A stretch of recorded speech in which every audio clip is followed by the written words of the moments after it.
All right. Test. Test. Test. Test.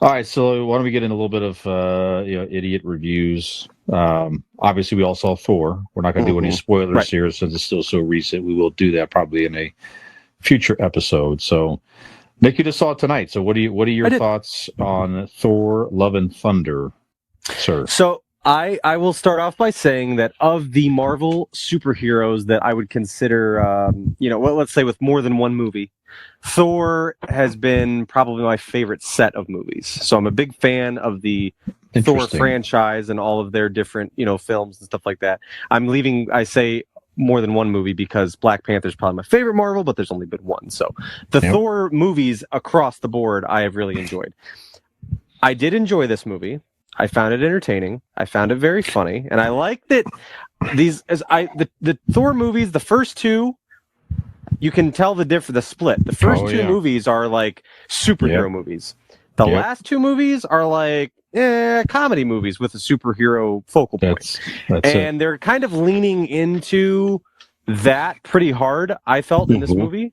Like I said, we're not going to give anything away, but so I like that they're funny, and Chris Hemsworth plays that role really well. So I think, Robin and I were kind of talking about it after we left the theater, and she goes, was he, I don't know if he was like that in the comics, or I said, I don't think so. I think it's because the actor that they have in the role can do it so well that it's naturally just molded that way around Chris Hemsworth, which is fine.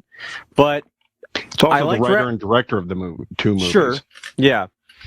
But I liked Ragnarok a lot. I thought I was way funnier and way better than I expected it to be. And that was the first time they leaned into the comedy aspect. This one, I feel like they lean a little harder into that. And it was still good. It was still entertaining, but I did not like, it was not my favorite Thor movie. It just was really cheesy, over the top kind of, in some spots, which, hey, it's a superhero movie, and like I said, if you're watching these movies and you're familiar with what the Thor character has and the role he's played, not only in his own movies, but in the Avengers movies and with the Guardians of the Galaxy, he's definitely a comic relief in a lot of those films. So it's definitely, like I said, leaning really hard into that. For me, it was a little far to that side. Especially, I felt that, like, the villain's darker, we'll say that, and like it was a clash, but still enjoyable movie. I'm not mad I went to see it. I wasn't disappointed. It wasn't my favorite of the Thor movies, so I'll leave it there for now. What did you guys think when you saw it on Sunday? For me, it was probably the greatest film ever made. No, I exactly the same stuff, man. I love Taika Waititi and everything he does, all his writing and directing and stuff. And for his work, I loved it in that sense. I love the comedy. I love the silliness, but still had heart, and but it still had that superhero feel to it. I don't think I needed that much in a one of the Marvel movies. I think what really brings it home to me is that the villain, you guys know I'm not a Christian Bale fan, but he did so well. It really makes me think what he could have done in a more serious role. Right. Like, what could that character have done in a Ragnarok or the original Thor movie? Yeah. It's kind of bums me out to think about that, because like it was, like you said, it was very dark. The premise of his character and such was very dark, but also like a lot of most of the Marvel Cinematic Universe, I think the ending and whatnot brings some really cool possibilities coming up into future stuff, not just Thor 4 or whatever it is, but because we know they're all connected, to see some of the stuff that has been laid out in the upcoming movies is it's kind of cool. Like, because other directors, other writers will take those characters and those premises that were laid upon us in this movie and make it something dark and cool, and I mean, could be dangerous. You know what I mean? You don't know what they're going to do, but the character and the premises, that does give me hope of what's coming up. But again, I say all that, I did enjoy the movie. It was what it was. It's not a spoiler. In the trailer, they show it. It's in the beginning of the movie when he does the split and stops the two cars coming at him. As soon as I saw that, it clicked to me. I'm like, okay, this is what we're watching. I automatically flip my brain into that mode, into like, okay, let's just enjoy the comedy, enjoy the action comedy of this, and don't get too caught up that it was a lot of goofy comedy. Again, not to say that it didn't land. They were funny jokes. It was funny, but it just didn't need to be. So to me, that's my review. I enjoyed it. Could have done a little darker, but for who it is, for what it is, I enjoyed it. Yeah, I would have loved to have seen the Christian Bale villain in like the first movie. You couldn't have. It wouldn't have been proper in the timeline. Correct. Once people see it more, we'll talk about it. But like to put him in that first movie, but like definitely when they were, those first two movies when they were aiming at Thor as the comic book version of Thor, like a darker version. A darker villain would have been great in one of those movies. Offline, I'd like to discuss with you three the ending of the movie, because we're not going to do any spoilers. But the ending or the end? Like the ending of the movie before the credits roll, or like ending after, like as things go. Okay, both. All right, okay. Let's just stop recording. Good night, everybody. We're gonna. Yeah, I really want to talk about the ending and what it means. So, anyways, that's later for another time, or we could have a discussion in a few weeks when everybody's seen it and we can give a spoiler review. So, Brian, what do you think? Thor thoughts. I share a lot of the same opinions. I mean, I tend to keep my expectations low anyway for any Thor movie, just because I like the character in the comics. I'm interested in it, but I just, always kept my expectations low. I never was a super Thor fan per se, so I've never really been disappointed in any of the films, really. Ragnarok, like you say, was good. It was going, it was a good balance of the funny and all that. But when they had the Devil's Anus vortex thing, and then they had Jeff Goldblum's ship, they had to talk about that. There's orgies on it. It says orgy ship. I'm like, really? I mean, it's like that moment there was like it sort of just went to a whole other unnecessary level of goofiness. Didn't need to do it. Jeff Goldblum and all that. And this kind of just picked that right up where that movie sort of left off with the level of, goofiness throughout. Like you say, Christian Bale's villain, terrific. The God Smasher, God Killer, God Smasher. Was it not Grodd, because that was the dude from Superman? Gore the God Hunter, Killer, or something. Yeah. Gore the God Butcher. Is that what it is? I think that's it. Yeah, Gore the God. I should fucking know. I just saw it like 2 hours ago. That's all right. Like you say, great portrayal. They didn't make him goofy at all. He was dark and angry, very menacing, and tormented. The last fight scene. I'm not giving anything away, but I love the cinematography of it. Yeah, the way that they decided to present it. Overall, it's like you guys said. If you're a Thor fan, you probably won't be disappointed in the movie. A lot of the effects are just tremendous. Like I said, just some of the bits and all that just seemed forced. I didn't need to see, for example, the jealous Stormbreaker axe throughout the entire movie. To make mention of it once would have been fine, but I mean, to do it repeatedly is like, I get it. I don't want to hear it anymore. I don't want to see it anymore. It's not a girlfriend. It's a weapon. We get it. I agree. Move on. 1,000%. I don't know. So, but like I said, overall, I mean, Natalie Portman was awesome. in this movie. I mean, she looked terrific. It was a great storyline for her that they took from the comics. And see, and in that, I think the writer did well with that. Yeah, she was really more of the. I mean, she was a co-focal point of this movie, rightfully, with the storyline. So they really did a nice job with her in bringing in the female Thor character into this. So, yeah, again, probably more pros than cons, but just the cons and it just annoyed me a lot at times. So that was sort of my negative. But like you say, Dean, the setups for future stuff, we're not going to spoil it here. 2 credit scenes. If you haven't seen it, stay for both, mid-credit and very end. Both are definitely meaningful. I do want to talk about one of those. I was talking about the general ending. Yeah. What they could do with that. Sure. Oh, I see. Yeah. But yeah, and I did watch, Dean, that same evening, the new Rockstars video to point out all this stuff. So we talked about those guys on prior episodes. So definitely it's a great compliment to the Thor movie. I picked up on a lot more stuff I thought I picked up, but it definitely reinforced a couple things and pointed out stuff that I missed. So like I said, overall good stuff. They're setting up for more movies in the future.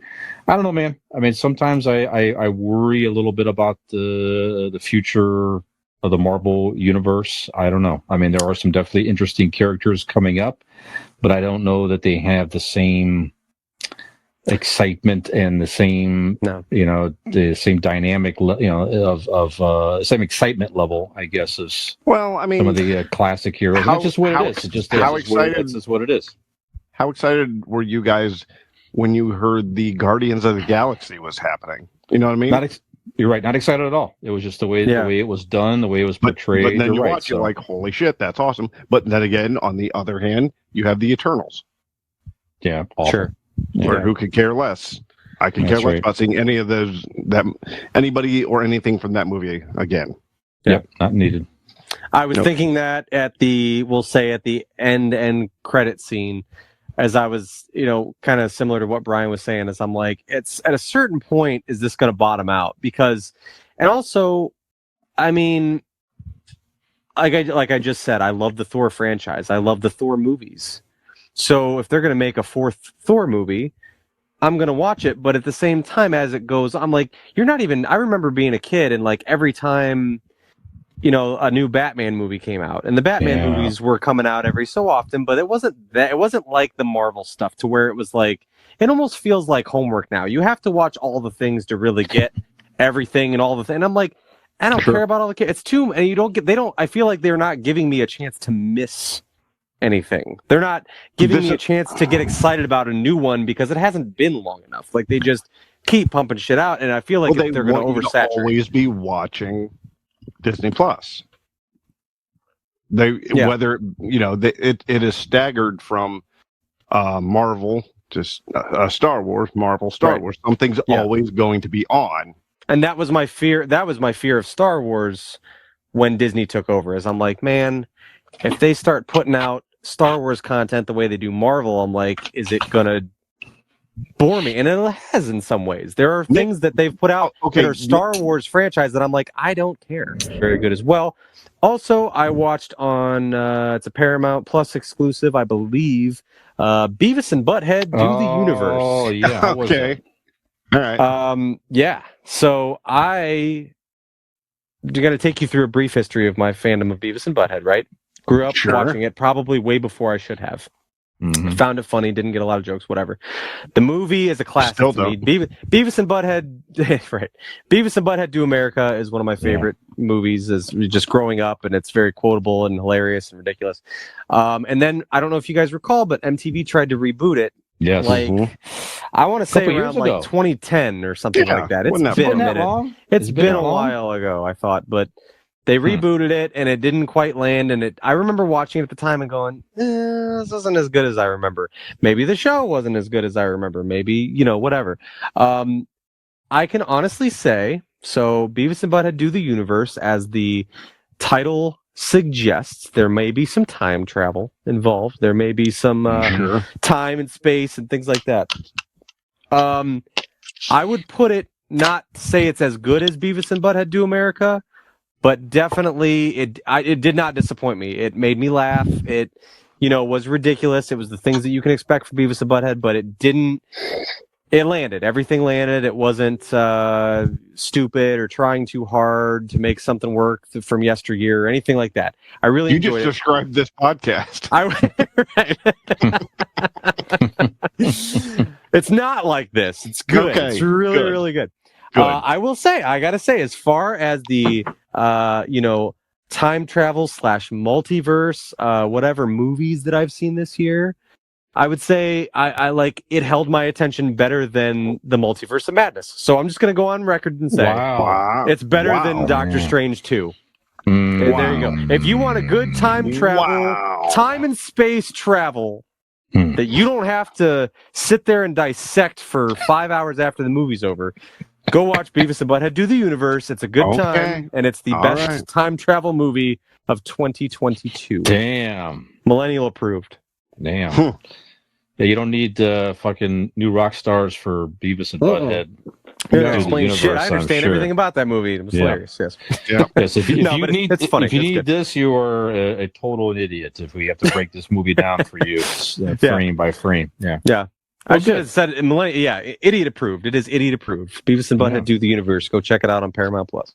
I didn't want to see it. I am a fringe Beavis and Butthead fan. That was obviously I was a huge fan, full blown of my generation too. Yeah. So I think the reboot didn't work as much because it wasn't our younger. It wasn't our generation. Dean, maybe definitely mine. I was sitting around watching MTV. 1000%. Yeah, and that's what made it funnier, I think, at the time, was we were sitting around watching those dumb videos, and they made fun of the videos that we were watching. So I think it was definitely. But now, when they try to reboot it, no one's doing that. No one's doing it anymore. At least I don't think so. Not like they were in our time, anyway. But right, yeah. Sorry, go ahead. There was only so many channels, so you had MTV was the place to be on TV for our generation, our age. Yeah. So now. There's a million stations, so if you're flipping through and you see those crude drawings, you don't stop to go, "Ooh, what is this?" Yeah, I think it might miss with the previous generation or the next generation. But I don't know. Adult Swim's so popular, and look at the you said that. I mean, maybe that's where they should have put it. You know what I mean? Maybe. Yeah. Do 20-minute segs and just put it on Adult Swim. Maybe it'll done. Maybe it would have worked. Sure. I don't know. Yeah, Paramount Plus is trying to reboot some of these old. I think. What else are they redoing? I know they did. They did South Park exclusives as well. Yeah, and some of those, which are I think you can also get on HBO Max, where they're all the South Park stuff is.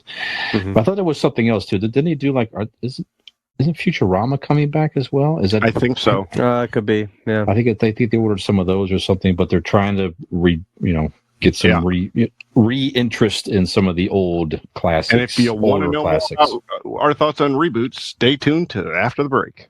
That's right. That's right. That's called a tease. Did you just see that shit? If you liked what you saw, like and subscribe. Come back. You're going to want to.